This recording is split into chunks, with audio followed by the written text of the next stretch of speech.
Questo è un bambino che lavora in una miniera d'oro in Burkina Faso. Per il Burkina Faso, che ha l'oro, la Francia stampa moneta coloniale. In cambio pretende che finiscano nelle casse del tesoro francese il 50% di tutto quello che il Burkina Faso esporta. L'oro che questo bambino si infila in un cunicolo per tirare fuori finisce per lo più nelle casse dello Stato francese. Allora la soluzione non è prendere gli africani e spostarli in Europa, la soluzione è liberare l'Africa da certi europei che la sfruttano e consentire a queste persone di vivere di quello che hanno.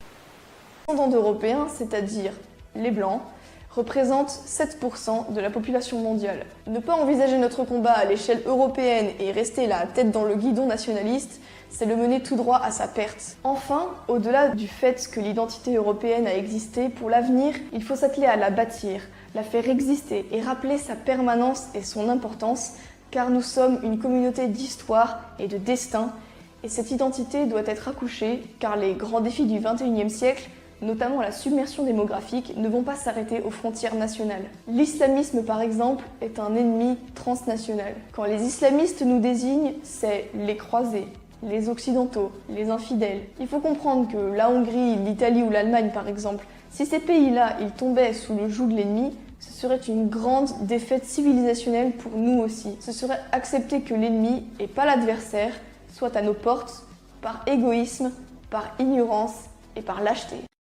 De choses que vous faites, vous les Juifs. Vous déformez les paroles. C'est vous qui êtes responsables de ce qui vous est arrivé.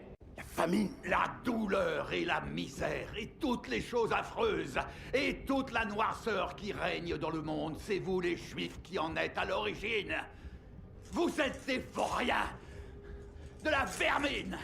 Vous n'êtes que des revenus. L'Allemagne de l'Ouest est devenue une démocratie à part entière. Vous croyez que je parle de l'Allemagne ? Je suis le chef d'un mouvement qui a sa source dans l'esprit et le cœur de beaucoup de gens, dans leur sang et dans leur terre. Oui, bien sûr, j'ai donné les ordres. Oui, bien sûr, j'ai eu la vision. Oui, bien sûr, c'est moi. Silence. Et mon peuple sera toujours derrière moi. Vous avez compris? Bien sûr. Vous avez compris? On pense même pas à la retraite parce qu'on va recréer un autre projet avec ma fille et ma fille là-bas, on est en train de le faire. Mais on pense même pas à ça. Ce qu'on veut déjà avant toute chose, c'est bien vivre. Bonjour à tous, bonjour Estelle. Romuald, est-ce que vous faites partie de ces 72% de Français pessimistes pour l'avenir de notre pays? Je dirais oui, malheureusement, parce que moi j'en suis arrivé à un point où ça fait déjà plusieurs années que je vois le pays se dégrader à une vitesse grand V. C'est sûr qu'on a beaucoup de choses de très positifs en France, mais c'est même pas ça qui fait. On a beau avoir une belle enveloppe, mais le contenu il y est pas. C'est-à-dire qu'aujourd'hui les gens sont négatifs, les gens sont pas sociables du tout, ils sont râleurs sans arrêt, ça n'arrête pas et ça se comprend. On est en train de perdre tous nos acquis sociaux. Pas mal de choses comme ça qui font qu'à un moment donné, il faut prendre une décision. Et moi, la décision, je l'ai prise avec ma femme et ma fille en l'occurrence, c'est que on va quitter la France. Ah bon? Ma femme et ma fille sont déjà parties. Moi, je vais les rejoindre fin du mois. Vous allez où? Au Portugal, parce que voilà, je peux plus. Dire quand j'arrive au Portugal, je peux vous dire, c'est il y a une telle bienveillance, une telle sérénité, une telle tranquillité que on n'a plus l'habitude de ça. Et pour vous dire un petit peu, j'y suis allé il y a 15 jours et en partant, ma femme me ramène à l'aéroport, c'est à Faro. Hein. Ma femme me ramène à l'aéroport et là j'ai craqué comme un j'ai craqué comme un gamin parce que je me dis non, je vais retourner et je peux vous assurer qu'aujourd'hui je finis parce que je finis mes clients parce que j'ai un respect pour mes clients, mais je finis mes clients et tous mes clients me disent mais t'as raison, barre-toi, tu peux plus, c'est plus possible. Même eux n'en peuvent plus. Mais qu'est-ce que vous aurez de plus au Portugal, Romuald? La retraite, elle est à quel âge au Portugal déjà? C'est pas une question de retraite, je me dis même pas. On pense même pas à la retraite parce qu'on va recréer un autre projet avec ma fille et ma fille là-bas, on est en train de le faire. Mais on pense même pas à ça. Ce qu'on veut déjà avant toute chose, c'est bien vivre. Et quand je dis bien vivre, c'est pas dans l'opulence, c'est vraiment dans la tranquillité, dans la sérénité. Vous pouvez pas savoir ce que les gens aujourd'hui là-bas au Portugal pensent déjà de la France. pas quelque chose de bon, et en plus sont d'une gentillesse incroyable, sont avenants, et ça nous change. On n'a plus ça aujourd'hui. Moi, en vous disant ça, j'ai presque la gorge sincère parce que c'est tellement bon que on se dit mais moi qui suis français de naissance, je comprends plus aujourd'hui ce qui se passe. Je veux dire, aujourd'hui on arrive à un point quand vous voyez, ne serait-ce que, je vais parler du président. Je vais pas faire de procès qui soit, je m'en fous. Je vais parler du président. Quand vous voyez Macron dans Pif Gadget, Schiappa dans Playboy, bientôt on aura Bruno Le Maire dans Picsou Magazine. Je crois que ça existe plus. Non mais attendez, oui c'est une idée, pourquoi pas. Le problème, moi je prends Marcelo Rebelo de Sousa au Portugal, président du Portugal, c'est une personne qui est vénérée. Moi quand je l'entends, mais j'ai envie de l'embrasser tellement il est dans ce qu'il dit. Il y a du respect, la population, il y a du respect. Ça, on n'a plus ça en France. Rien que ces choses-là. Si on avait un président qui disait derrière, je vais me battre, je vais faire quelque chose pour le peuple parce que c'est mon peuple et je le respecte. Là, je resterai en France et je dirais, ouais, j'y vais, je serai derrière lui. Même si je suis pas d'accord avec lui, je resterai derrière lui. Mais c'est même plus ça aujourd'hui. Aujourd'hui, c'est de l'insécurité totale. Quand on voit ce qui se passe dans les manifestations, je suis pas pour les manifestations, peu importe. Les gens ont le droit de protester. Mais quand on voit aujourd'hui ce qui se passe, comment on frappe les gens. J'ai une personne du Portugal qui m'a dit, j'ai cru que c'était l'Argentine. J'ai cru que c'était notre passé du temps de Salazar. Mais vous vous rendez compte un peu où on en est? C'est plus possible. Donc c'est pour ça que ma femme, ma fille et moi-même. Vous allez partir.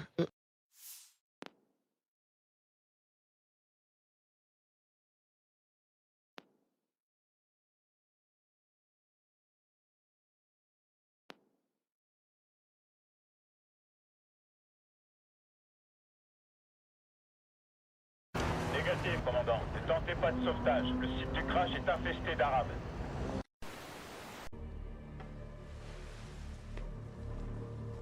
Tu sais, sur le terrain, on aime te faire croire que c'est pour la liberté qu'on se bat. Mais la vérité, c'est que... le mal est partout. Dans ce monde. C'est notre boulot de regarder le mal en face pour ceux qui n'en ont pas le courage. C'est notre mission. On l'a remplie. Tout ce que les gens ont à faire, c'est payer leurs impôts et nous foutre la paix. Oh, c'est un trop. Quelques jours après. Encore une fois, combien de fois la justice aura à faire face à des gens qu'elle aura eu sous la main, qu'elle aura libérés et qui auront provoqué ces drames? Je ne comprends pas où sont les sanctions. Pourquoi il n'y a pas de responsabilité des magistrats qui libèrent parce que vous savez, en 2019, cet Oumar avait fait l'objet d'une plainte pour viol que le parquet avait à l'époque jugé de classer sans suite. Pourquoi la magistrature est le seul corps où il y a une sorte de privilège et d'immunité à ne jamais être responsable de rien? Donc cet individu est un individu dangereux, connu dans son quartier, qui a quand même 17 mentions à son casier judiciaire, il a 18 ans. Ça veut dire que depuis qu'il est né, quasiment, il en a une tous les ans de sa vie. C'est quand même invraisemblable. Et il est dehors. Et qui paye le prix?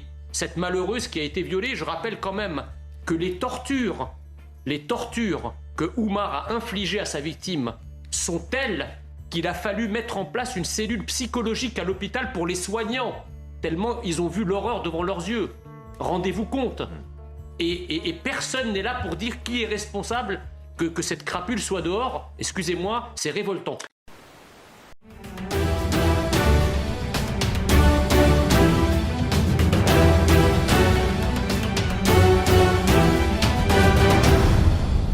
Mesdames, Messieurs les ambassadeurs, Messieurs les représentants des cultes, Mesdames, Messieurs, nous avons un travail à faire en commun, qui est celui de la structuration de l'islam en France. Il a progressé, il a largement progressé. L'islam, c'est une vieille connaissance française. Avant même la construction de cette mosquée, avant même la République, au moins depuis que Bonaparte est allé faire un tour de l'autre côté de la Méditerranée. Je m'en excuse auprès de monsieur l'ambassadeur d'Égypte. Je ne suis pas responsable de tous les mots de Bonaparte. Il a dit dans plusieurs magnifiques textes à quel point l'islam était une religion éclairée qui devait inspirer les hommes de l'armée et finalement tous les Français.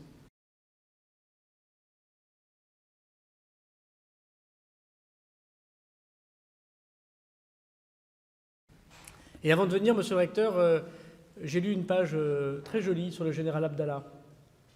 Ce grand général d'Empire, qui ne s'appelait pas Abdallah, qui avait un nom de baron français, et qui, pour épouser une musulmane très jolie qu'il a rencontrée en Égypte, s'est converti.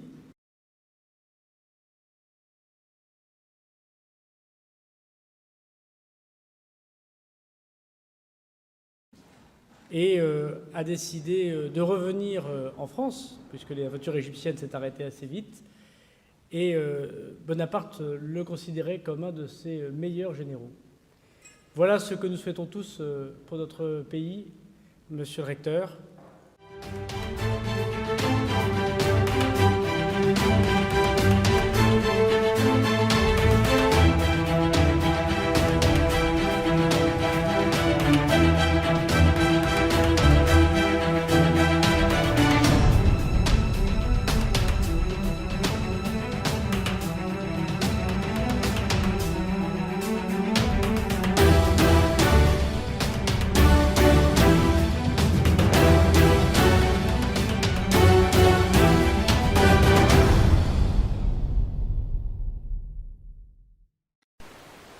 Vous l'aurez sans doute remarqué, mais à travers Macron, on sent qu'il y a quelque chose qui cloche avec son rapport à la jeunesse, à l'éducation et même à travers toute la civilisation autour de tout ça. Et dans la mesure où on est très souvent la moyenne des gens qui nous entourent, alors quelles sont les personnes de l'ombre qui gravitent autour de Macron ? Il y a Béjach Christophe. Entre 2007 et 2010, il fut le vice-président de Terra Nova, un think tank hébergé et financé par Henri Herman, le mécène et témoin de mariage d'Emmanuel Macron, mais aussi directeur général de Monument Capital Group. Il a été condamné en 2016 à 9 mois de prison avec sursis au Royaume-Uni pour possession de matériel pornographique après s'être fait pincer par la police britannique alors qu'il organisait des séances photos de nus érotiques avec 3 sœurs âgées de 12, 10 et 8 ans. Bien entendu, l'AFP en France n'a pas publié une seule dépêche sur cette affaire, elle a par contre été révélée par le Daily Mail le 3 janvier 2017. Vous pourrez me dire que, certes, c'est scandaleux, qu'il n'a pas pris de ferme, que cela n'a fait couler aucune goutte d'encre, et si vraiment on veut se faire l'avocat du diable, qu'il ne fait au final que partie du second cercle de la Macronie.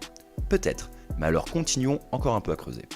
Il y a aussi Boutonna Dominique. Cet ancien cadre du géant de l'assurance AXA participa discrètement à la campagne d'Emmanuel Macron en 2017. Puis il fut propulsé en 2019 à la tête du CNC, le Centre National du Cinéma, avant d'être mis en examen le 11 février 2021 pour tentative de viol à la suite d'une plainte déposée par son filleul de 22 ans. Là, on n'est plus sur de la simple photographie ou sur des connaissances éloignées. Son filleul l'accuse de l'avoir agressé sexuellement l'été précédent dans sa villa grecque de l'île de Kea. Malgré un renvoi en correctionnel en septembre 2022, Dominique Boutonna sera coup sur coup reconduit à la tête du CNC par Macron, au nom de la présomption d'innocence, puis nommé représentant de l'État au conseil d'administration de France Télévisions. Et l'ironie de l'histoire dans tout ça, c'est que Dominique Boutonna avait fait de la lutte contre les violences sexuelles et sexistes une priorité de sa présidence au CNC, conditionnant ainsi les subventions et d'autres formations sur ce même sujet. Bon, vous me direz que 2 personnes sur tout le gouvernement qui s'adonnent à ce type de mœurs, c'est peut-être une coïncidence. Alors continuons encore un peu. Nous avons aussi Branquinho Mathéus. En février dernier, ce macroniste ancien député suppléant de Valéria Fauré-Monthuan dans la 3e circonscription de la Loire a été condamné à 3 ans de prison, dont 2 avec sursis par le tribunal de Saint-Étienne pour détention de 4000 images et fichiers et pour des agressions sexuelles commises en 2020 sur une fillette de 6 ans appartenant à son cercle familial, ainsi qu'une amie de cette dernière âgée de 8 ans. Comme le quadragénaire avait été placé en détention provisoire entre mars et août 2021 avant d'être remis en liberté sous contrôle judiciaire, il n'a pas été incarcéré et effectue sa peine sous bracelet électronique. À présent, il s'avérerait que le doute n'est plus permis. Nous avons déjà 3 criminels dans la même maison, il y a quelque chose de très sombre dans le royaume de la Macronie. Et comme un fruit pourri gâte les autres, qui avons-nous encore en lien direct avec la Macronie ? Nous avons aussi Daniel Cohn-Bendit, qu'on ne présente plus, qui a déjà publiquement avoué son attirance pour les jeunes enfants, est un soutien du couple présidentiel. De plus, en 2017, Macron a accepté de jouer son propre rôle dans le film La Traversée, que Daniel Cohn-Bendit a co-réalisé avec Romain Goupil. Donc, il est un acteur majeur de la promotion d'Emmanuel Macron. Effectivement, là, ça commence à faire beaucoup de gens qui sont très proches de Macron et qui ont été jugés coupables d'actes criminels. Un dernier ? Olivier Duhamel, un homme au sommet du pouvoir profond et qui avait pendant des années abusé de l'enfant de sa femme, Antoine Kouchner. C'est écrit dans le livre La Familia Grande. Olivier Duhamel se retrouvait régulièrement à Sciences Po avec le directeur Frédéric Millon et Brigitte Macron, distribuant conseils et notes à son mari, et il savait intimement qu'il serait élu. Bref, Ce ne sont que 5 personnes parmi toute une kyrielle où conflits d'intérêts, pédophilie et mensonges d'État s'entremêlent. Alors si vous aviez des doutes quant à la vertu de ces gens-là, j'ose imaginer qu'à présent vous réviserez vos opinions.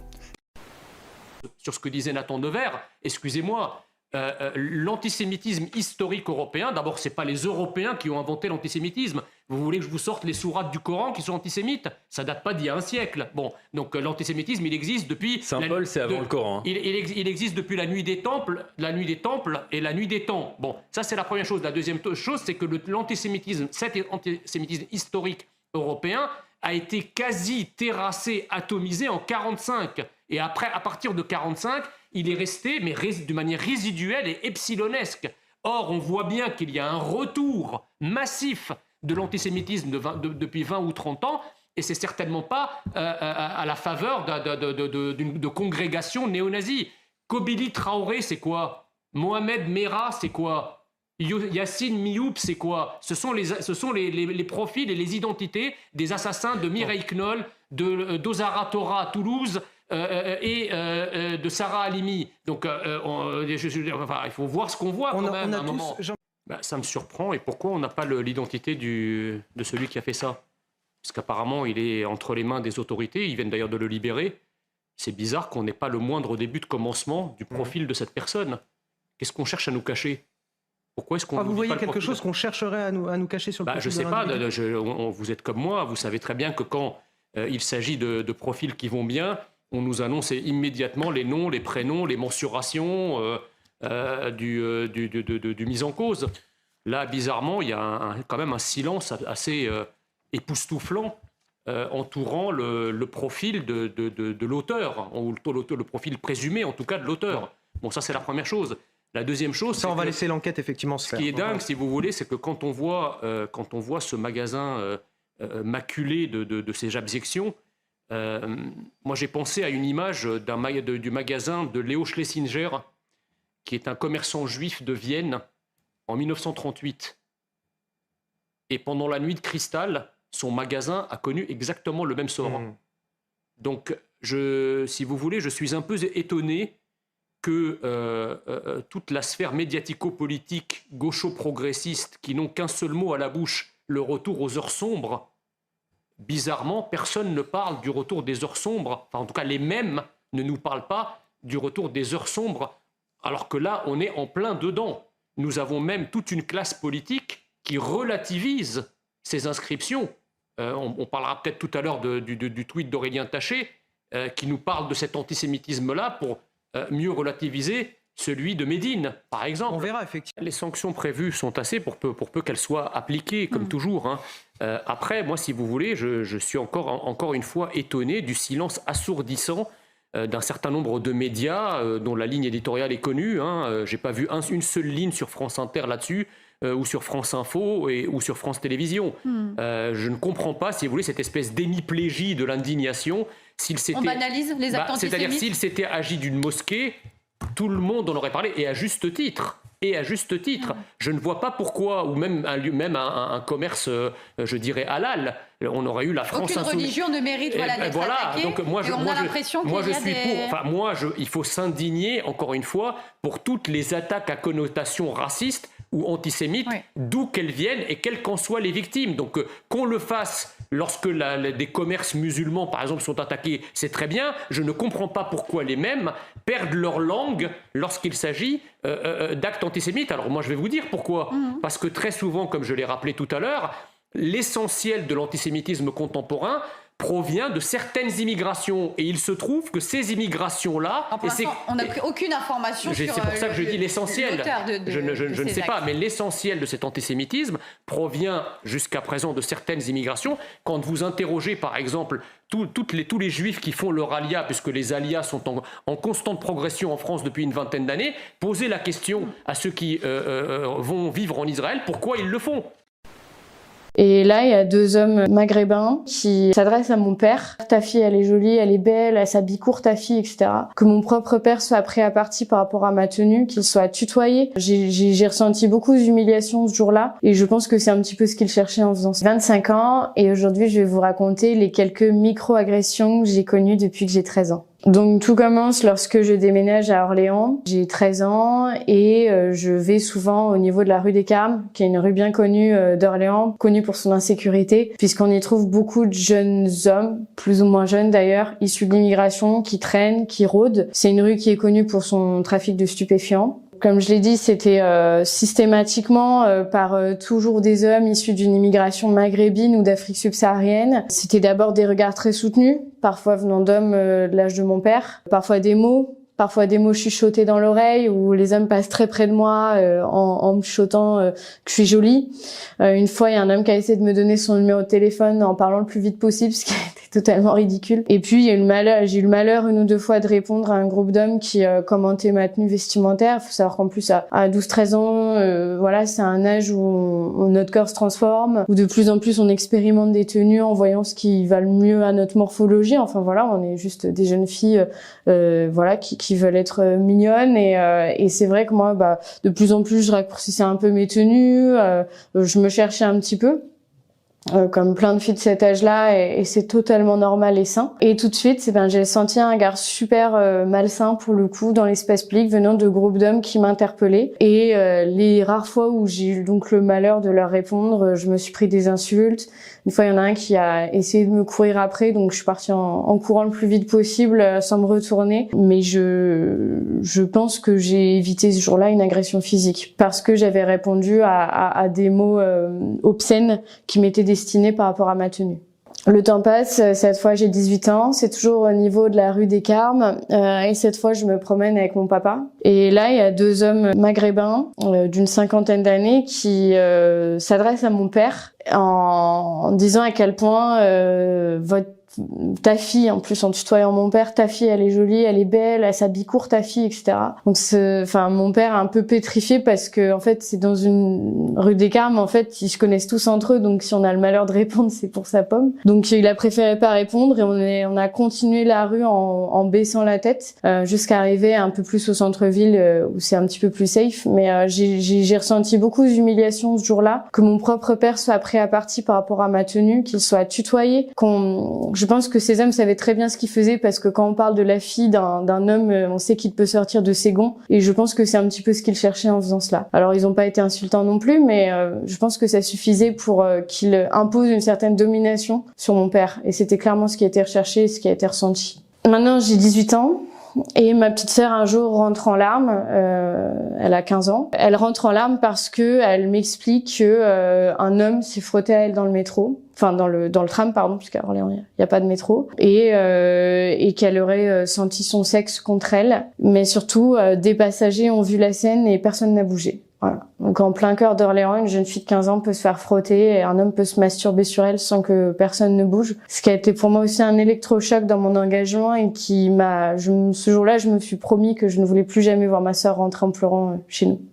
Cette fois, donc, j'ai 20 ans, je suis à la fac de droit à Orléans. Et il s'avère que j'étais en double licence et que j'avais des cours qui étaient donnés à la fac d'histoire qui est collée à la Source. Donc la Source, c'est une cité d'Orléans très mal fréquentée qui, là aussi où le trafic de drogue, le trafic d'armes, c'est une véritable plaque tournante. Et en fait, c'était une fac qui était ouverte sur la Source et il y a des hommes en fait de la Source qui rentraient sur le campus pour aller embêter les jeunes femmes. Et c'est vrai que plusieurs fois, donc moi j'ai été déjà harcelée sur mon propre campus, un endroit normalement où on est là pour travailler, pour qu'on nous enseigne des choses. Et c'est vrai que même là, en fait, c'était un lieu d'insécurité, au point que toutes les nuits maintenant, Securitas tourne dans le campus d'Orléans puisqu'il y a eu de nombreux cas d'agression. Je me souviens aussi d'une fois où une jeune femme, il y avait un homme, là c'était d'une 60aine d'années, de type maghrébin, qui était collé à elle et qui lui parlait dans l'université sur le campus. Et je voyais qu'elle était très mal à l'aise et totalement pétrifiée. Donc rapidement, je suis allée lui parler en faisant semblant que c'était quelqu'un que je connaissais, que c'était une de mes amies. Et je l'ai attrapée avec moi et je l'ai emmenée plus loin. Je pense que c'est un réflexe que de plus en plus les femmes ont, c'est d'aller aider les autres parce qu'elles savent malheureusement ce qui peut arriver. Elles savent aussi cet état où on est pétrifié par, même si c'est pas une agression en fait, juste le fait qu'un homme plus âgé vous parle et vous impose un certain nombre de compliments, en fait, on peut vite avoir peur, perdre un peu ses moyens. Je pense que c'est important de développer des techniques entre femmes, en tout cas pour s'entraider là-dessus. En tout cas, moi, c'est quelque chose que j'ai fait assez naturellement et que j'ai dû répéter à de nombreuses reprises sur le campus de la fac d'Orléans. Donc, toujours par rapport à la fac qui était collée à la source, je me souviens d'une fois du temps où je fumais, j'étais sortie chercher des cigarettes et vraiment, mais c'était la jungle dans le sens où je me suis demandé si j'allais sortir vivante de la source. Sur tous les mètres, je me faisais aborder de façon assez violente et j'avoue avoir rarement eu aussi peur, je crois, de ma vie. Donc voilà, en fait, on n'est plus à l'abri de rien puisque même une ville bourgeoise comme c'est le cas d'Orléans aujourd'hui est en train, là aussi, de sombrer dans une certaine forme d'insécurité, même si on... Elle danse, elle s'amuse, elle a 29 ans, la soirée est sympa. Et dans le même établissement, il y a un jeune du quartier, je devrais dire une terreur du quartier, Oumar Ndiaye. Il a 18 ans, mesure 1,90 m et sème la pagaille, et le mot est faible, partout où il va. Anna le connaît de vue et aussi de réputation. Elle n'a sans doute pas remarqué sa présence dans la boîte de nuit ce soir-là. Anna décide peu après minuit de rentrer chez elle. Elle habite rue de l'Ancien Quai, ce n'est pas très loin. Et si Anna n'a pas remarqué la présence d'Oumar, lui, en revanche, l'a bien repérée. Et il la suit lorsqu'elle quitte l'établissement. Anna n'a rien vu. Arrivée sur son palier, c'est là que les choses basculent. Anna ouvre sa porte, un homme lui tombe dessus par derrière, la pousse à l'intérieur et referme la porte d'un coup de pied. Commence alors un véritable cauchemar. L'agresseur ne va rien lui épargner. Anna est nue, vulnérable, et l'autre va en profiter, donner libre cours à ses fantaisies, ses fantasmes les plus obscènes. Pendant plusieurs heures, Anna va subir les pires outrages. L'agresseur utilise un manche à balai, comme si cela ne suffisait pas. Il force comme une brute, comme un sauvage, et l'enfonce à 75 cm. 75 cm, la pauvre Anna est déchirée de l'intérieur. Plusieurs organes ont été touchés, perforés, broyés jusqu'au diaphragme. C'est un muscle qui se situe juste en dessous des poumons. C'est vous dire la profondeur des blessures. Au petit matin, le prédateur l'abandonne après des heures de supplices, de torture et d'actes de barbarie. Négatif, commandant. Ne tentez pas de sauvetage. Le site du crash est infesté d'Arabes. Négatif, commandant. Ne tentez pas de sauvetage. Le site du crash est infesté d'Arabes. Donc si l'Europe ne parvient pas à régler cette question de l'asile et de l'immigration, eh bien demain, il y aura vraisemblablement d'autres Brexit parce que l'exaspération des populations va faire monter les populismes, les nationalismes, les extrémismes. Et Marion Maréchal Le Pen a très bien compris ça puisqu'elle a sauté dans le premier avion pour aller faire sa pin-up sur l'île de Lampedusa. On va la retrouver justement. Nous sommes en direct avec Marion Maréchal. Vous êtes vice-président de Reconquête, tête de liste d'Éric Zemmour aux prochaines élections européennes. Merci d'être avec nous. Un mot tout d'abord sur l'échec de la politique de Giorgia Meloni. On peut le dire que c'est un échec. Elle avait promis de faire un blocus naval. Magali Barthès, qui est en plateau, le rappelait c'était l'une des promesses de campagne. Visiblement, il s'avère que selon les chiffres que nous donne le gouvernement italien, l'arrivée des migrants a doublé depuis son arrivée au pouvoir à elle. Alors avant tout, permettez-moi de répondre aux propos particulièrement méprisants à mon égard que j'ai entendus sur votre plateau. Je ne suis pas venue ici faire la pin-up. Contrairement à ce que j'ai entendu, je suis venue ici apporter un message de soutien aux Italiens et au peuple italien qui se sent abandonné. Je suis venue ici porter la voix d'une grande majorité de Français qui, sondage après sondage, même si ça déplaît évidemment fortement aux personnes sur votre plateau, expliquent qu'ils en ont assez de la politique d'immigration que nous vivons aujourd'hui, qu'ils sont inquiets de la situation, qu'ils ont pris conscience aujourd'hui des conséquences extrêmement graves qu'a l'immigration incontrôlée et particulièrement clandestine sur, bien sûr, le basculement culturel que nous voyons en France, mais aussi sur notre sécurité, y compris pour parler d'un sujet d'actualité sur le trafic de drogue, puisque le ministre de l'Intérieur lui-même admet qu'il y a évidemment un lien entre aujourd'hui l'immigration clandestine et l'explosion du trafic de drogue en France. Donc oui, je suis venue ici parce que c'est un sujet vital et historique pour notre continent, que le drame que vous voyez aujourd'hui derrière moi n'est qu'à ses débuts. que nous sommes face à un enjeu démographique. Je rappelle que nous sommes 500 millions d'Européens, que nous ne faisons plus d'enfants et qu'en face de cela, nous avons un continent de plus d'1 milliard d'habitants qui sera bientôt 2 milliards. Et que donc, oui, en effet, il faut apporter une réponse politique. Et il n'y a rien, évidemment, d'indécent à venir ici sur place, justement, pour apporter des solutions et surtout dénoncer l'hypocrisie du gouvernement français et du gouvernement italien qui renvoient la balle au gouvernement italien sans lavant les mains alors même que eux-mêmes contribuent à cet épelle d'air par les différentes politiques qu'ils mettent en place en France, qu'il s'agisse des politiques de régularisation, des politiques d'accès aux aides sociales, d'accès à la naturalisation et à tous ces systèmes finalement qui encouragent ces personnes au péril de leur vie à traverser la Méditerranée parce qu'elles espèrent accéder à un Eldorado qui aujourd'hui n'existe plus. Alors justement, Marion Maréchal, vous dites que vous êtes à Lampedusa pour apporter des solutions. Celles et ceux qui sont autour de vous, ces migrants qui sont arrivés sur l'île, vous leur dites quoi sur leur avenir, sur ce qu'il faudrait faire? Oui, bien sûr, il faut apporter des solutions qui soient des solutions nationales et européennes. Comme je vous le disais, aujourd'hui, l'Italie est victime de cette crise migratoire pour une raison simple, c'est qu'elle est la porte d'entrée géographique de l'Europe et de l'Union européenne et de l'espace Schengen. Mais la plupart des personnes que vous voyez arriver ici au péril de leur vie ne vont pas rester en Italie. Dans une semaine, dans un mois, elles seront en France et dans d'autres pays. Donc la première chose, c'est évidemment d'apporter des réponses nationales qui n'incitent plus à venir dans le mouvement, dans nos pays, et qui promettent évidemment un certain nombre d'avantages sur le plan social que nous ne sommes plus en mesure de leur donner. La deuxième chose, c'est une réponse européenne. Aujourd'hui, nous avons un système d'asile au niveau européen qui est un système beaucoup trop laxiste, qui a fait que dorénavant, ce système d'asile est devenu une nouvelle filière d'immigration clandestine, puisque ces personnes arrivent avec l'espoir de pouvoir déposer cette demande d'asile. Dans l'immense majorité des cas, vous le savez, elles en seront déboutées. Mais l'immense majorité également restera au final sur le continent européen. Donc il y a évidemment un dévoiement. Et puis la deuxième chose, c'est également que veut-on faire de Frontex? Nous avons aujourd'hui une agence qui est censée être en charge de la protection de nos frontières, mais qui est aujourd'hui utilisée par Madame von der Leyen et par la gauche au Parlement européen davantage comme une agence en réalité humanitaire qui va chercher les bateaux en Méditerranée pour les ramener sur nos côtes plutôt que de les ramener vers les ports sûrs les plus proches comme l'exige le droit de la mer qui se trouve bien souvent d'ailleurs en Tunisie et qui donc alimente évidemment ce trafic de passeurs, cette collusion aujourd'hui constatée, prouvée entre une partie des ONG et les trafiquants d'êtres humains qui sont aujourd'hui à l'œuvre et qui sont aujourd'hui à l'origine de ce débarquement spectaculaire en 48 heures de près de 7000 migrants qui est évidemment pas quelque chose de spontané, qui révèle un professionnalisme et une organisation de ces trafics. On va en parler de ces négriers des temps modernes. Est-ce que, comme Giorgia Meloni, vous auriez négocié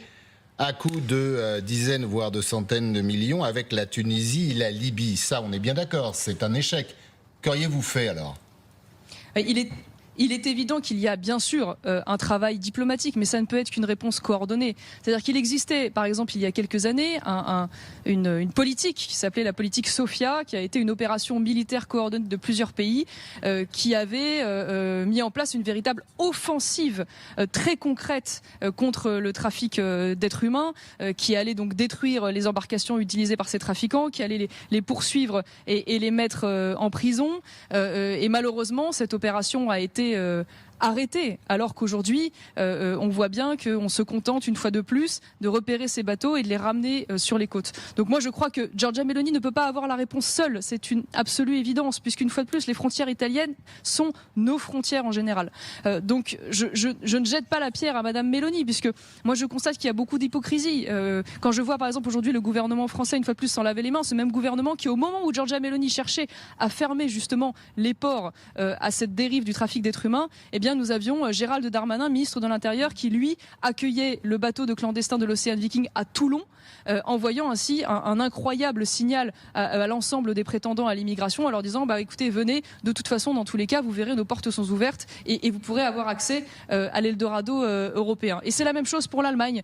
Donc une fois de plus, il n'y a en effet pas de solution magique, mais il y a quand même des solutions efficaces, claires. Encore faut-il avoir le courage de les mettre en place, et j'espère que dans les mois à venir, avec les élections européennes, les Français et les Européens prendront conscience que nous avons l'occasion là justement de mettre en place une politique migratoire européenne qui accompagne les chefs d'État tels que Giorgia Meloni dans leur volonté de réguler leurs frontières plutôt que de les abandonner à leur sort et de contribuer au contraire à la situation dramatique que nous vivons aujourd'hui. Marion Maréchal, Giorgia Meloni, elle a tenté justement de proposer des solutions dans un cadre européen. Certains disent que ça n'a pas marché, qu'il faudrait peut-être en sortir de l'Europe justement. Vous en pensez quoi, vous ?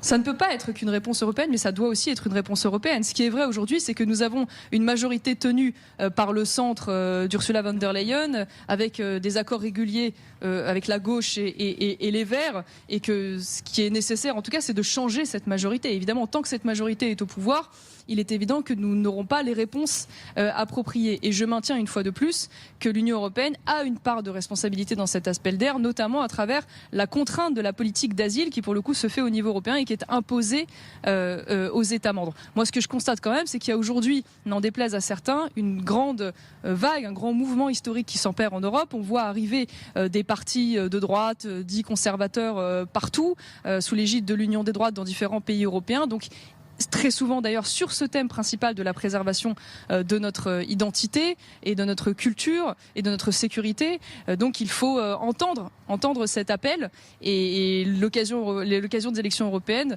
va nous permettre, je l'espère, une fois de plus, de pouvoir accompagner l'Italie face à ce défi. Marion Maréchal, que peut-on faire et que doit-on faire contre ces pays complices de ces passeurs où c'est toute une économie aujourd'hui qui tourne autour de cette misère? Une fois de plus, il va déjà falloir clarifier le lien et la collusion dont je vous parlais tout à l'heure avérée entre certaines ONG et ces trafiquants. Il faut, je vous en parlais également, remettre en place une véritable politique coordonnée offensive militaire dans le démantèlement de ces trafics et surtout dans la destruction des outils qu'ils utilisent, évidemment, notamment les embarcations. Et puis il faut ensuite avoir un discours diplomatique clair et exigeant d'égal à égal avec ces pays qui sont aujourd'hui des pays de transit pour justement obtenir d'eux une coopération dans cette régulation finalement de l'immigration. Et donc là, je crois qu'il faut être capable de taper aussi du poing sur la table. Nous avons un certain nombre d'arguments, qu'il s'agisse aujourd'hui de l'aide européenne ou des aides nationales au développement, qu'il s'agisse aujourd'hui des visas qui sont octroyés notamment à ces pays et notamment aux dirigeants de ces pays. Nous avons des partenariats économiques dont ils tirent aussi des bénéfices. Il faut être capable de mettre tout sur la table et c'est vrai que malheureusement le courage politique ne conduit pas toujours à avoir ces conversations franches, d'autant plus qu'un certain nombre de pays du Maghreb aujourd'hui eux-mêmes commencent à souffrir de ces flux migratoires et donc ont aussi également cette volonté de trouver une solution à cette crise dont ils sont aussi les victimes indirectes du fait des appels d'air, une fois de plus, formulés par les Européens. C'est bien dans les mots, mais juste une dernière question. Dans les faits, Giorgia Meloni a essayé pourtant, justement, on le disait tout à l'heure, avec beaucoup d'argent, de pouvoir tordre le bras de ces pays. La Libye, la Tunisie, ça n'a pas marché. Je viens de vous répondre. Mais ça n'a pas marché. Je viens de vous répondre. Madame Meloni ne peut pas, Giorgia Meloni ne peut pas avoir la réponse seule.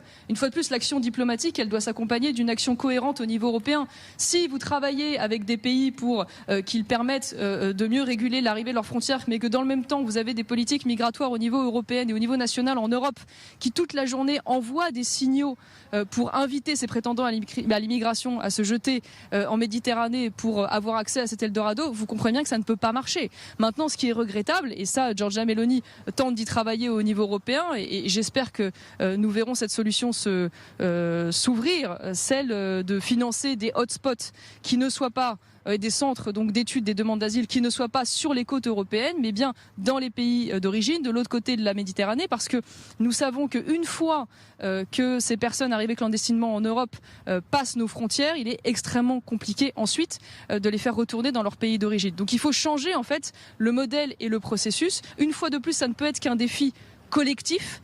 Giorgia Meloni ne peut pas avoir la réponse seule et je regrette, et c'est l'objet de ma déclaration aujourd'hui, que le gouvernement français, lui, ne soit pas aux côtés du gouvernement italien, parce que la France est aussi l'un des premiers pays d'accueil des populations qui arrivent ici et les Français sont aujourd'hui en demande d'un changement de politique migratoire, donc il serait peut-être temps de les entendre.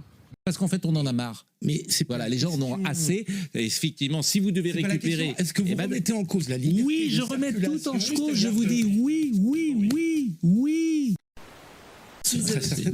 Rien à faire sur le territoire de France.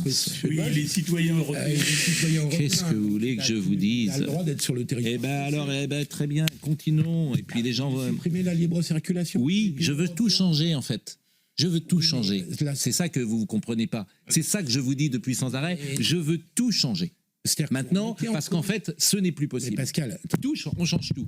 Et on se protège, nous. Ça vous va? Supprimer la libre circulation. Ça vous va? Ça vous va? Il faut tout remettre à plat, cher monsieur. Eh bien, il faut tout remettre à plat, parce qu'en fait, on en a marre. Mais voilà, les gens en ont assez. Et effectivement, si vous devez récupérer... Est-ce que vous remettez en cause la liberté? Oui, je remets tout en cause. Je vous dis oui. Donc, vous mettez en cause toute l'Union européenne. Faut tout changer. Sans doute, faut tout revoir. Oui. Et bien, continue. Vous voyez bien que ça marche pas. Ça va être compliqué quand même. Mais bien sûr, je vous le fais pas dire. Et c'est pour ça que ça marchera pas, et c'est pour ça que c'est fichu. Parce que personne ne le fera. Parce que tout le monde sera sur votre position. Mais non, mais c'est pas jouable en réalité. Mais j'ai bien compris, les Anglais l'ont fait. Ben oui, mais j'ai pas vocation à le faire, mais c'est la France Orange Mécanique, je n'y peux rien. La France Orange Mécanique. Ah, c'est pas ça? On a déjà eu le débat ces derniers jours, on va pas le refaire chaque jour, mais la France, c'est pas partout Orange Mécanique. Partout. Non. Précisément partout. Non. C'est justement ça, partout. Non. Dans tous les coins de France, plus personne n'est à l'abri, il n'y a pas un coin de France. Lieux, mais pas partout. Quel est le coin de France qui est... Quand vous descendez de chez vous, vous avez l'impression que c'est Orange Mécanique. Oui, bien sûr. Sérieux. Tout est possible. Tout est... alors restons cloîtrés chez nous. On a eu ces débats. Oui, à partir du moment où les solutions ne seront pas prises parce qu'elles sont trop radicales, c'est fichu. Il y a deux solutions, c'est la guerre ou la légalisation. Voilà. Donc écoutons la maire de Sokaina, et comme effectivement l'opinion publique est peut-être prête, mais les politiques ne le feront pas, et l'espace médiatique de toute façon sera vent debout là-dessus, vous avez ce système-là. Pour faire parler les Français aujourd'hui à la télévision, faut flouter les images, filmer les pieds ou les bras et déformer la voix. C'est ça. Ouais, ça c'est un... Mais c'est peut-être le plus révélateur de tout ce qu'il y a dans ce sujet, en fait. C'est ça, quand je vous dis le changement culturel massif qui s'opère dans ce pays. C'est-à-dire qu'avant, les gens, ils parlaient à découvert. Il n'y avait aucun souci. Bon, et on a fait de la télévision suffisamment ensemble. Bon. Pour parler aujourd'hui dans ce pays, il faut montrer les pieds ou les mains, il faut flouter les visages et il faut déformer les voix. Parce que c'est la ligne de bus là où conduisait le chauffeur. La France a peur. On est au-delà. On est dans le règne de la peur. De la terreur. Mais je ne crois pas... Enfin... Ah non. Je ne suis pas sûr que là, ça soit un problème de peur physique. Hein. Et même Moundir, le collaborateur de Cyril Hanouna, a dit « J'ai peur pour mes enfants ». Non, mais voilà, alors donc... C'était à propos de la Baïa, c'était un sujet totalement différent. Il l'a pas dit dans le même sens. C'était à propos de la Baïa. Gérard, vous regardez, on touche pas à mon poste. Gérard, éclectique dans les références. Regardez. Ce pays est foutu. Je veux dire, non, mais je peux pas vous dire autre chose. Ce pays est foutu, il est complètement foutu. Quand on est là, à ce niveau d'inversion des valeurs, c'est fini. Mais je pense que c'est vrai d'ailleurs, c'est fini, c'est la fin, on y va tout droit. C'est terminé. Ça fait 1000 ans que ça dure. Hein, quand même. Ah non, à ce niveau-là. Mais j'ai vu ce niveau-là, je veux dire, mais c'est révoltant. C'est révoltant. Type de 17 ans, il bat à mort sur un parking, il est dehors. Mais c'est je veux dire, il y a plus quelque chose qui ne tourne plus rond dans la France, mais ça fait bien longtemps que ça ne tourne plus rond. J'ai vu les images non floutées qui sont absolument terribles. Hein. En plus, qui montrent des agresseurs d'une lâcheté inouïe, parce qu'il est au sol, ils reviennent sur la personne pour lui écraser la tête à coups de talon. Voilà. Donc c'est vraiment, c'est vraiment terrible. En fait, tout est fou dans ce pays. Je peux me permettre une remarque? Non. Tout est fou. Tout est fou. La censure a commencé. De quelque côté que tu te tournes, tout est absolument fou. Il y a un pauvre diable qui se fait taper à mort sur un parking, le type est dehors. Et vous avez un syndicat de la magistrature qui va, à la fête de l'humanité, parler des procès fictifs de comparution. C'est les gens que vous payez. C'est les gens qui sont des fonctionnaires d'État. Donc tout est fou. Mais ça fait 40 ans que tout est fou. Donc c'est normal. puisqu'on paye toutes les factures en même temps. Alors, écoutez, monsieur Éric Henry, toutes les factures. Toutes. Non, mais depuis que votre ami Mitterrand a pris le pouvoir. Ouais. Éric Henry, rentabilité de Bernard Tapie. Éric Henry, mais il faut croire aux forces de l'esprit. Éric Henry, qui est policier. Vous êtes en forme ce matin. Non, mais vous êtes vraiment en forme parce que réagir. Moi, je suis censuré, c'est normal. Mais vous-même, vous ne pouvez pas en placer une. Limisez-vous un peu. Donc, Éric Henry, écoutez le policier.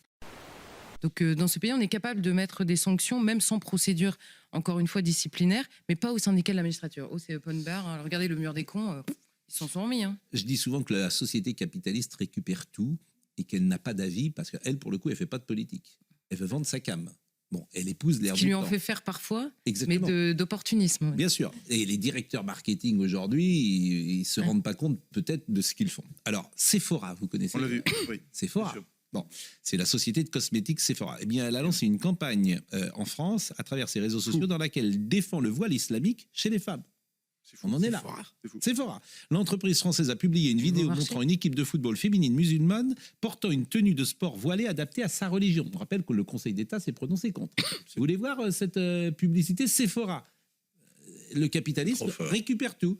Et les directeurs marketing, et ça, ils veulent vendre. Ce qu'ils veulent vendre, c'est au public. Donc, ils n'ont pas d'avis, en fait. Le résultat, c'est que se développe d'une manière exponentielle un réseau social que je fréquente beaucoup, mais que je ne vais pas dire, un hashtag boycott Sephora. Ça, c'est vraiment le retour à l'envoyeur. Oui, mais je ne suis pas sûr. Alors, je vous propose d'abord de voir, effectivement, et ça fera peut-être d'ailleurs réagir M. Sirinelli, parce qu'on est au cœur de l'image aujourd'hui.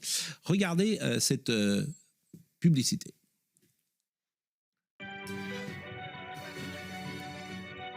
Moi, c'est Khadija, j'ai 26 ans. Actuellement, je suis conseillère clientèle. Je suis d'origine malienne. J'ai commencé le foot parce que j'aimais bien me donner, j'aimais bien être dans une équipe, ça rassemble énormément de monde. J'ai pas vraiment fait de foot en club parce que je me sentais pas forcément à ma place. Et vraiment, la première équipe à laquelle j'ai fait partie, c'est les Hijabeuses. Je me sens à l'aise avec ce groupe parce que je retrouve des filles qui ont le même combat que moi. Elles m'ont aidé à gagner en maturité, à comprendre mes droits. Elles vont beaucoup me soutenir dans tout ce que j'entreprends. C'est inclusif. Il y a des femmes non musulmanes comme des femmes musulmanes. Et c'est vraiment ce côté-là qui m'a attirée. Alors évidemment, c'est inclusif, tous les noms qu'on entend aujourd'hui. Mais qu'est-ce qu'il faut faire là encore? Qu'est-ce qu'il faut faire, puisque c'est interdit par le Conseil d'État? Qu'est-ce qu'il faut faire? Il faut aller chez Sephora et aller prendre le PDG, boycotter. Non, mais est-ce qu'il doit être sanctionné? Faut pas. Qu'est-ce qu'il faut faire en fait? Qu'est-ce qu'on a fait pendant des années? On a roulé les mécaniques. On avait de très bons rouleurs de mécanique, en parlant de Karcher, de racailles, etc. Mais qu'est-ce qu'ils ont fait? Rien. Si, ils ont roulé les mécaniques. Mais c'est pas en roulant des mécaniques qu'on agit. Je vais vous prendre un exemple. Moi, j'en parlais avec des syndicats de policiers. Ils me disaient, si on veut faire tomber les caïds de la drogue, c'est très simple, il faut qu'on nous laisse faire. Les syndicats de policiers qui me l'ont dit, évidemment en off, il faut qu'on nous laisse faire avec le fisc. Parce qu'avec les niveaux de vie, etc., on peut les faire tomber. Mais pourquoi est-ce qu'on ne veut pas les faire tomber? Pour acheter la paix sociale. Bien sûr. D'ailleurs, vous avez vu quand les émeutes se sont arrêtées. Le fisc est trop occupé à traquer le... Oui, celui qui a oublié de déclarer 2 droits d'auteur parce qu'il a vendu 10 bouquins qui étaient sortis il y a 5 ans. Il a oublié de les mettre. Là, le fisc vous tombera dessus, il n'y a pas de problème. Hein, même si c'est pour 100 €. Ils vont dire oui, ils vous feront un redressement de 150, mais c'est pas grave. Et à ce niveau-là, on est quand même chez les fous. Désolé de parler crûment, parce que la situation empire depuis des années. Comme disait Chirac, la maison brûle et nous la regardons brûler. Et là, c'est Chirac, pas qui était un expert dans ce domaine. En matière d'immobilier. C'était pas dans ce domaine qu'il parlait. Pour conclure, quand vous voyez qu'aujourd'hui, ce sont les voyous qui contrôlent les sacs, parler de l'infirmière, des gens pour rentrer, je me demande, dans la rhétorique, le droit des voyous, où ça commence le refus d'obtempérer? Non, moi j'ai moins de 100 € par... moins de 100 €. Le 10 du mois? Oui. Ah ouais. C'est chaud? Pas très chaud, oui.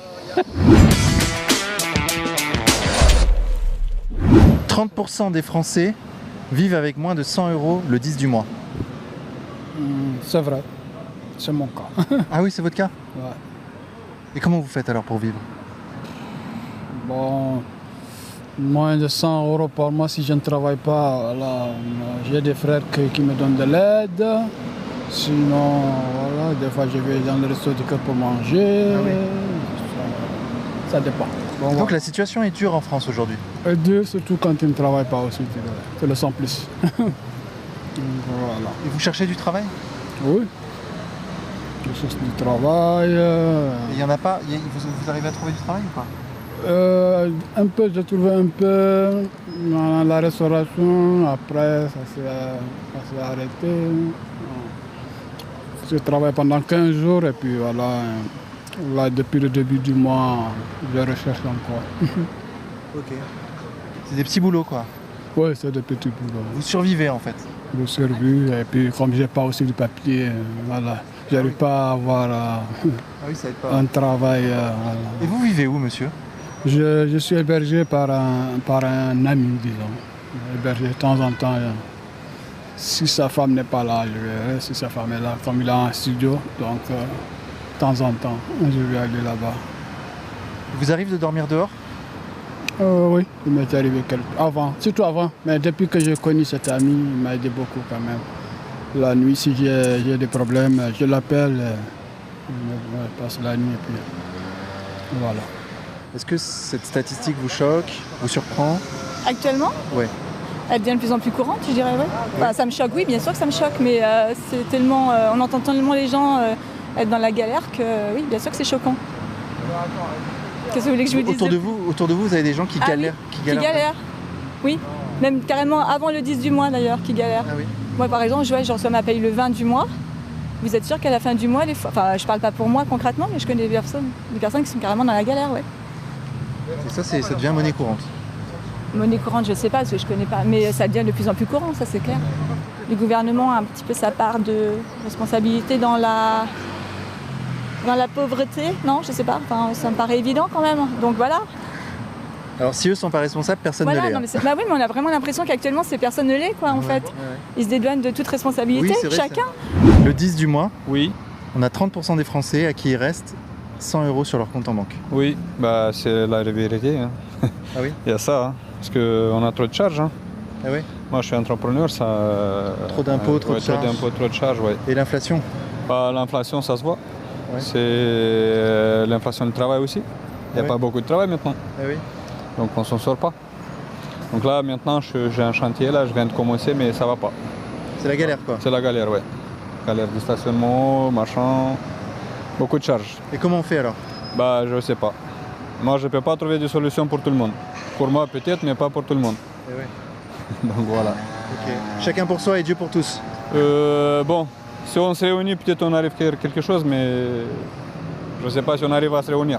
C'est ça le problème. C'est pas facile hein? Wow, c'est pas facile, mais on fait avec. On n'a pas de choix. Comme on est des sans-papiers, on n'a pas le droit, on n'a aucun droit, on ne peut rien faire. Vous venez d'où, monsieur? Moi, je viens de Mauritanie. D'accord. Et c'est mieux ici, malgré tout, qu'en Mauritanie, votre situation? Ici, c'est pas mieux pour l'instant, mais j'espère. On a toujours l'espérance, comme ici en France, on sait que si tu es tout en nègre, peut-être tu peux trouver du travail stable.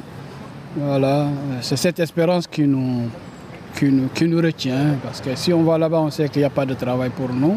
Parce qu'on est né là-bas, on connaît. Donc ici, au moins, on espère un peu. Un jour, on va trouver un travail stable, voilà, une vie normale, quoi. C'est pas normal. Il y a un problème. Je vous dis. Vous en faites partie? Non, pas complètement, non. Heureusement. Ah oui. Ouais. Mais c'est un problème, c'est un réel problème, oui. C'est-à-dire qu'en fait, la France est pauvre. Je ne sais pas si la France est pauvre. Là. Je ne pense pas que la France est pauvre. Il y a des pauvres en France. Quoi. Il y a des pauvres, il y a de plus en plus de pauvres en France. Oui, c'est ça, je pense. Oui. Vous voulez en venir où? Vous vendez quelque chose ou... Non, savoir ce que vous en pensez, de cette... qu'on prenne ensemble conscience de cette situation. Mais j'ai conscience de cette situation. Ah oui? Voilà. Je connais des gens pauvres, dans ce quartier même. Ah oui? Ouais. Même à Paris intramuros? Ouais, il y a des gens âgés qui ont des difficultés, quoi, qui qui ont des difficultés avec leur loyer, qui ont des difficultés avec leur retraite ridicule, qui ont des difficultés, c'est sûr. Les choses ne vont pas changer. Enfin, j'ai l'impression que les choses ne vont absolument pas changer et qu'au contraire, ça va... La richesse, ça croît, la pauvreté, ça croît également. Donc le fossé s'écarte de plus en plus. Mais ça, vous l'entendez certainement tous les... Enfin, les gens ont toujours le même sentiment. Donc, Mais c'est intéressant, cette statistique des inégalités existe aussi, effectivement. Les plus riches deviennent plus riches. Alors voilà, les inégalités ont toujours existé, sauf que le fossé entre... Voilà, les inégalités grandissent, ouais. On le voit, hein, moi j'habite direction Stalingrad, des gens qui bossent, enfin ça fait depuis longtemps, mais il y en a énormément qui sont dans la rue, qui bossent et qui n'ont pas de logement. Un droit au logement. Enfin je sais pas, ne serait-ce que ça, donner un toit aux gens déjà. Non, il y a de quoi faire à Paris. Des immeubles désaffectés, des immeubles inoccupés, il y a de quoi. Il y a l'autre, les gens ils n'aiment pas le boulot, ils travaillent. Ils travaillent pas? Ouais, l'autre, ils ne travaillent pas. La majorité, les gens qui sont beaucoup, il y a les Français, mais ils n'aiment pas travailler. Ah oui, c'est vrai, vous pensez ça? On ferait ça, ouais. Ah, c'est intéressant ça. Ouais. Et vous travaillez? Oui. Dans quoi, monsieur? Je travaille dans les bâtiments. C'est vrai? Oui. Et dans le bâtiment, il n'y a pas de blancs? Pas de Français? Non, il y a les Français, mais c'est pas beaucoup. Hein. Ah ouais? La majorité, sont les émigrés. Et pourquoi ça alors? Je sais pas. Les Français n'aiment pas travailler. Mais alors, vous travaillez... Quel est votre salaire, monsieur, si c'est pas indiscret? Moi, c'est SMIC. Le SMIC? Ouais. Mais votre boulot est très dur. Ah ouais, c'est trop dur, mais c'est SMIC. Hein. Mais on ne gagne pas bien, ma bâtiment, mais on ne gagne pas bien. Mais peut-être que c'est pour ça, c'est parce que peut-être que les Français veulent pas travailler pour ce salaire-là. Je sais pas, on dépend des Français. Hein. Mais je sais, le Portugais, on bosse, hein, plus que les Français. Ah oui. Vous êtes quoi? Vous êtes quelle nationalité? Moi, je suis Congolais. Congolais? Oui. Et il y a beaucoup de Congolais dans le bâtiment? Il y a beaucoup, oui, ils sont beaucoup. Surtout dans l'échafaudage. Ah oui. Et dans les peintures, ils sont les Arabes. Ah oui, dans la peinture, c'est les Arabes. Dans l'échafaudage? L'échafaudage, ils sont presque les Congolais. Ah oui. La majorité. C'est vrai? Dans les femmes de chambre, ils sont les femmes congolaises. C'est vrai aussi? Oui. D'accord. La majorité. Moi, je suis pas politique, c'est pas mon truc, quoi. Moi, je suis plutôt... je profite du soleil, je profite des... Enfin bref, mais je sais qu'il y a des choses à faire, quoi. Je connais pas bien la situation. Je suis pas politique, mais les gens qui font de la politique savent, quoi. On voit bien qu'il y a des gens qui savent, et il y en a d'autres qui savent aussi préserver ceux qui ont le blé, quoi. Mais oui. C'est un problème. Mais vous avez du blé? Non.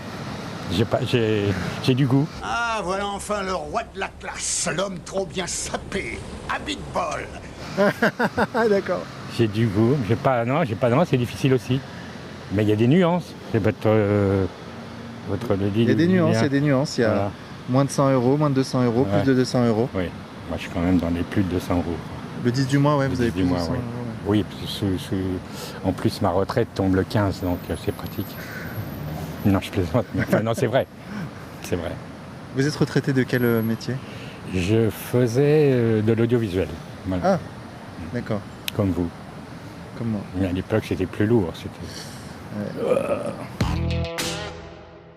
Si là, on vous prenait...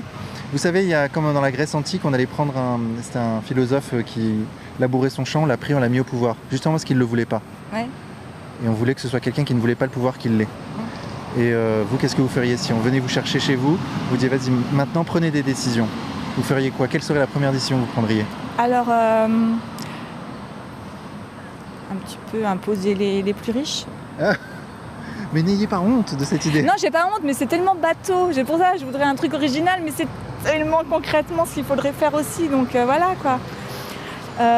Imposer, oui, les gens qui ont du fric et qui vont pas forcément payer des impôts en France, par exemple. Alors le truc, c'est ça justement.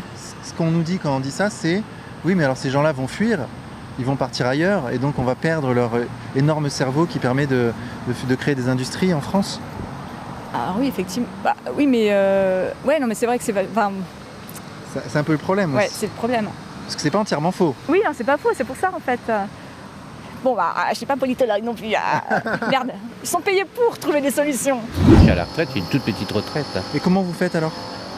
Ben, on fait avec, je vais au Restaurant du Cœur. Ah oui, d'accord. Ou les associations où ils distribuent des repas. Ah oui.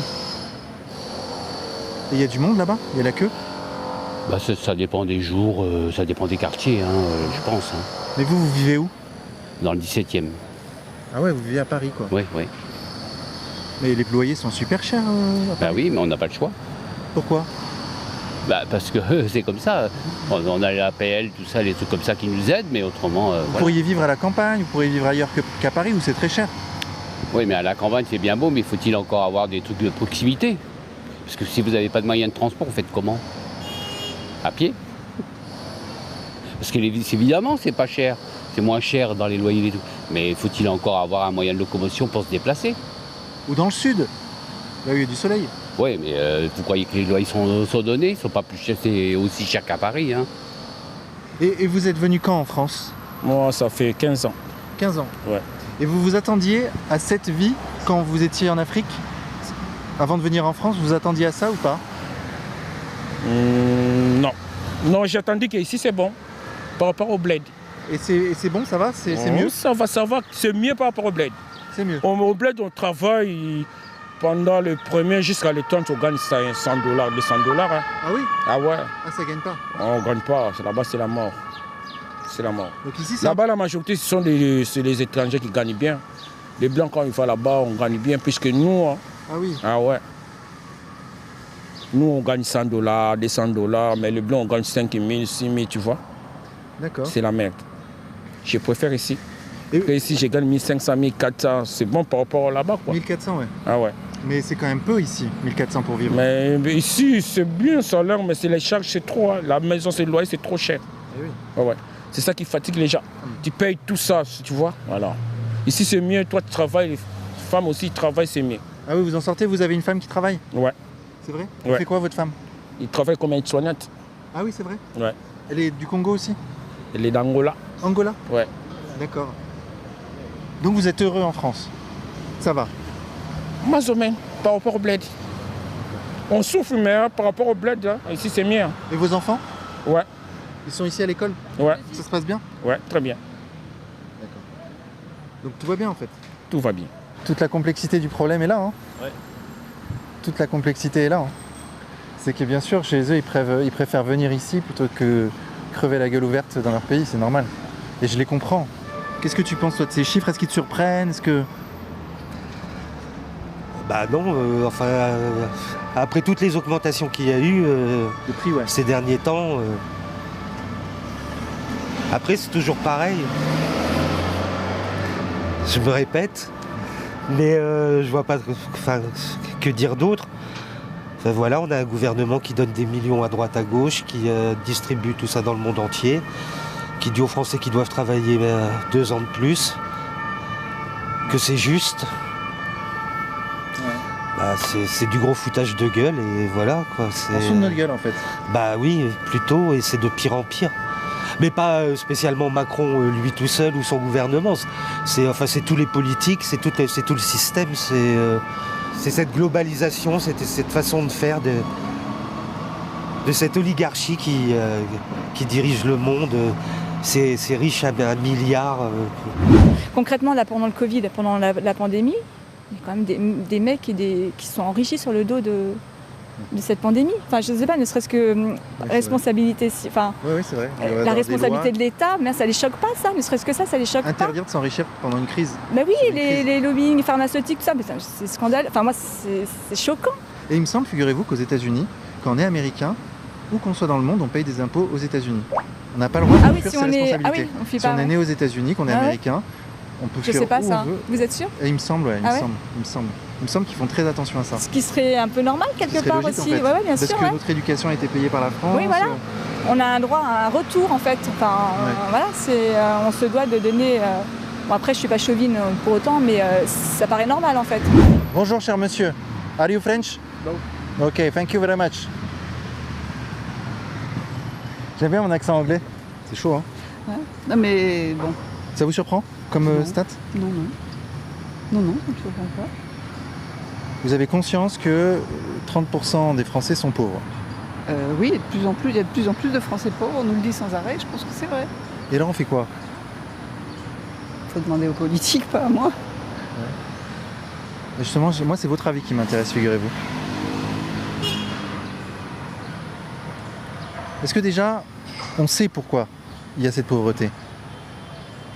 Quelles en sont les causes? Je pense qu'il y a une très mauvaise gestion de tout. Ah oui Hmm. C'est vrai. Bah écoutez, je sais pas, moi, demander à une mère de famille de gérer son budget, si elle était dans le même état que les finances de l'État, Mais vous n'êtes pas concerné? Je suis concerné, bien sûr que je suis concerné. Et c'est quelque chose que moi je trouve anormal. Disons, c'est un manque de travail ou de salaire? Non, l'inflation qui fait défaut. Vous voyez, le salaire doit être proportionnel au prix d'arrêt au marché. Et si c'est que vous gagnez et les prix au marché ne sont pas les mêmes, vous voyez qu'est-ce que ça fait? Vous appauvrissez relativement. Voilà, l'équilibre n'est pas... Il n'y a pas d'équilibre, vous voyez. Et aujourd'hui en France, il n'y a pas d'équilibre? Oui, bien sûr. Je trouve, moi, personnellement. Tu représentes quelque chose, Pascal, hein? Tu représentes celui qui s'est assis le dans pessimisme. tout ce bordel, quoi. Le pessimisme. Une forme de pessimisme en même temps. Ouais, un pessimisme pacifique, tu t'assois parce que c'est la merde. C'est le bordel, ça pète, toi tu t'assois et tu te dis voilà, je participe pas à tout ce bordel, quoi. Ouais, mais je suis pas seul à le faire, hein. Il y en a d'autres, hein. Ouais, c'est quand même assez rare parce que je parle quand même à pas mal de monde. On est tous là quand même à un peu essayer de s'évertuer à faire quelque chose, à bouger. Ah bah je l'ai fait, hein. Ouais, ouais. Je l'ai fait très longtemps, hein. Puis après j'en ai eu marre. On a pédalé, on pédale. Bah ouais, mais tout le monde. Et toi tu regardes les gens pédaler, c'est marrant quand même comme point de vue. Ton point de vue est méga intéressant, Pascal. Hein. Maintenant, ouais. C'est vrai. Mais bon, je me répète, hein, j'ai eu beaucoup de chance de trouver une maison. Mais d'ailleurs, toi, t'es concerné, toi? T'es où, toi, dans le schéma, là, en fait, pour de vrai, hein, sincèrement? Bah, pour de vrai, ça varie. Mais moi, c'est dès le 1er du mois. Mais oui, toi, c'est au fur et à mesure. Ah bah ouais, c'est au fur et à mesure. Mais ceci dit, j'y arrive quand même tous les jours, quoi. Donc, ouais. Ça va de 0 à 100, on va dire, tous les jours, mais voilà, quoi. La France have control of what you make. They have control of what you do with your money. It has control of what you earn or what you spend. If you spend $200 on food, La France knows what you spend on the money. America is better than France. No. No, never. Never in the life, my friend. I love America, but France, it will never be the same as America. Like the control we have here, they'll never have it there.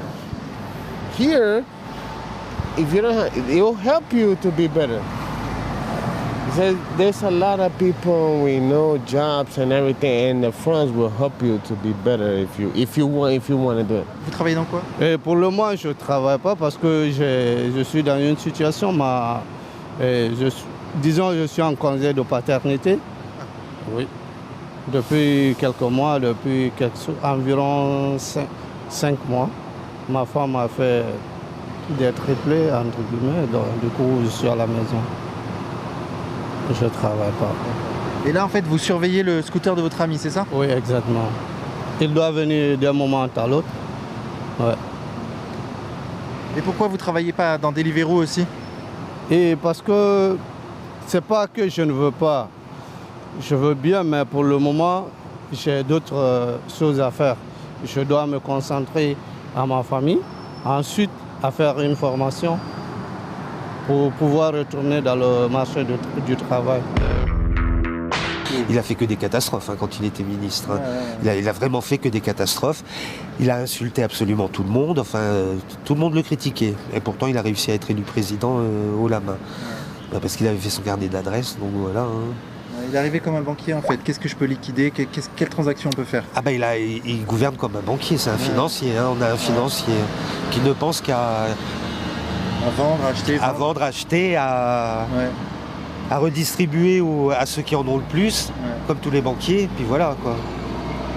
Problématique quand même d'être dans ce pays-là, comme ça. Ouais, de plus en plus, mais enfin bon, on n'est pas les seuls. On n'est pas les derniers non plus. C'est partout non plus.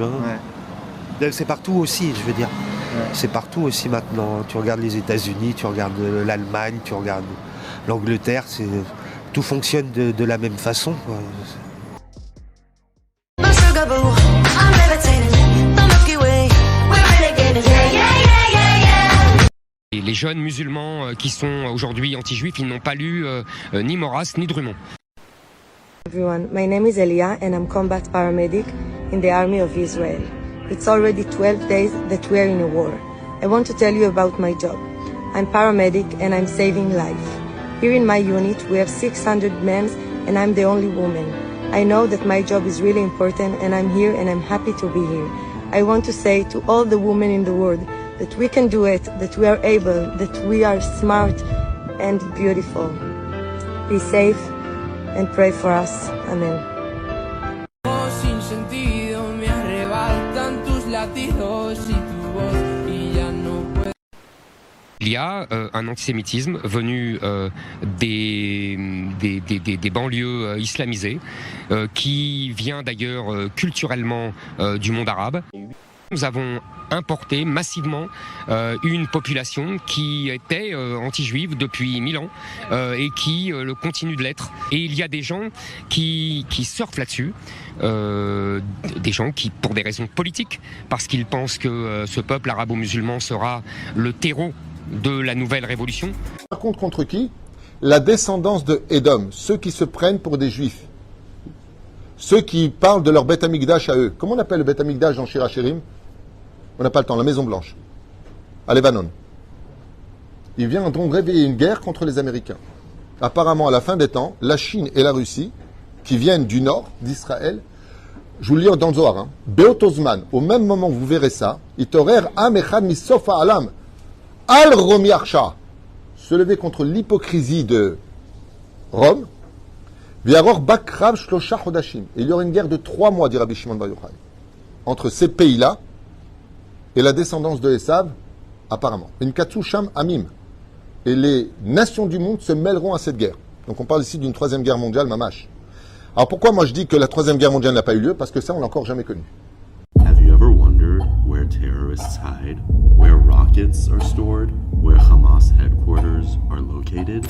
Beneath the streets of Gaza lies an underground city, a complex labyrinth of terrorist infrastructure.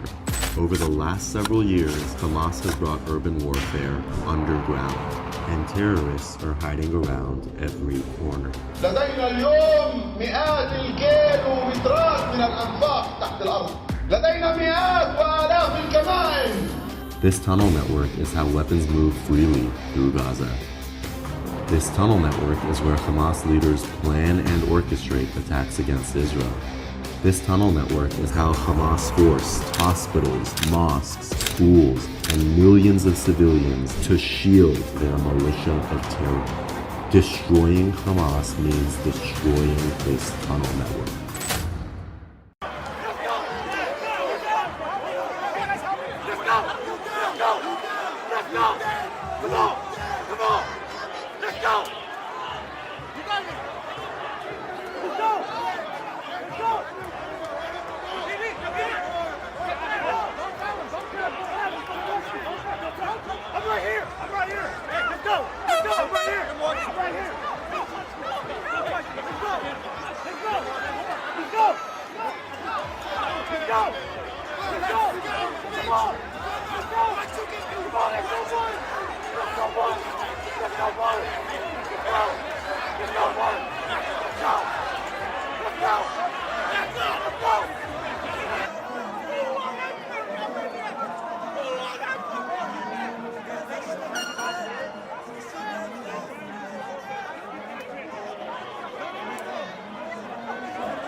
Jacques Chirac passe à l'attaque, sa cible, l'immigration.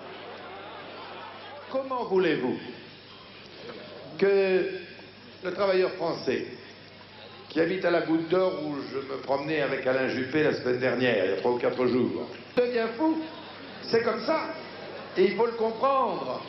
Et si vous y étiez, vous auriez la même réaction. Et ce n'est pas être raciste que de dire cela. Un discours musclé, un style qu'on avait plutôt l'habitude de trouver du côté du Front National. Jean-Marie Le Pen apprécie. Je constate que Jacques Chirac arrive à tenir le même discours que le Front National, tout en continuant à affirmer que le Front National est extrémiste et à le diaboliser. Il y a là une contradiction qu'il faudra bien qu'il lève, ou qu'à défaut, les électeurs lèveront pour lui. Est-ce que vous ne craignez pas que finalement le RPR ne finisse par vous couper un peu l'herbe sous le pied? Eh bien, écoutez, je ne le crois pas, honnêtement, parce que je crois que les électeurs préféreront toujours l'original à la copie.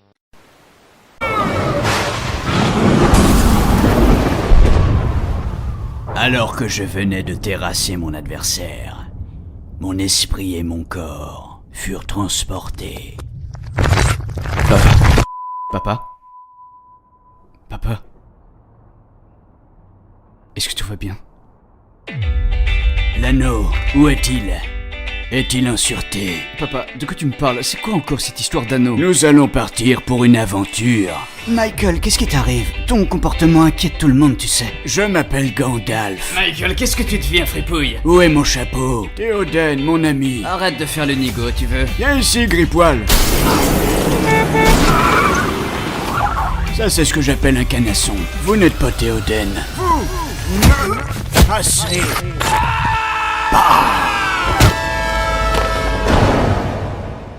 Papa, ton état est grave, il faut que tu ailles voir le médecin de toute urgence. Il faut me conduire au royaume des elfes. Votre père souffre d'un trouble de la personnalité que je n'ai encore jamais vu. Elrond, qu'est-ce que vous avez fait de vos oreilles? Qu'est-ce qu'on peut faire pour le soigner? Frodon, coucou. Je connais un institut qui saura s'occuper de son cas. Je ne suis pas fou. Papa, tout ça c'est dans ta tête. La Terre du Milieu est une réalité. Qu'est-ce que vous allez me faire? Vous avez agressé un homme dans le métro. On ne peut pas vous laisser en liberté. Si j'ai fait ça, c'était pour vous aider à faire ce que vous auriez dû faire il y a bien longtemps.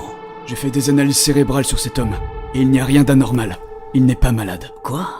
Votre monde refuse de voir la magie et la beauté. À la place, vous avez préféré la détruire. Ce n'est pas moi qui suis malade. Michael, enfin, tu te souviens de moi? Je suis Patrick, le consultant en greenwashing. Il était là pour nous aider. Tout le monde me surnomme le magicien blanc. Ça te dit bien quelque chose, Gandalf? Je t'ai reconnu, Saruman. J'étais là pour vous prévenir, maintenant il est trop tard. Amusez-vous bien tant que vous le pouvez. Pauvre fou. L'âge des hommes est achevé. L'appétit du pouvoir les a condamnés. Father, Father, Father, help us and some guidance from above. 'Cause right now people have me questioning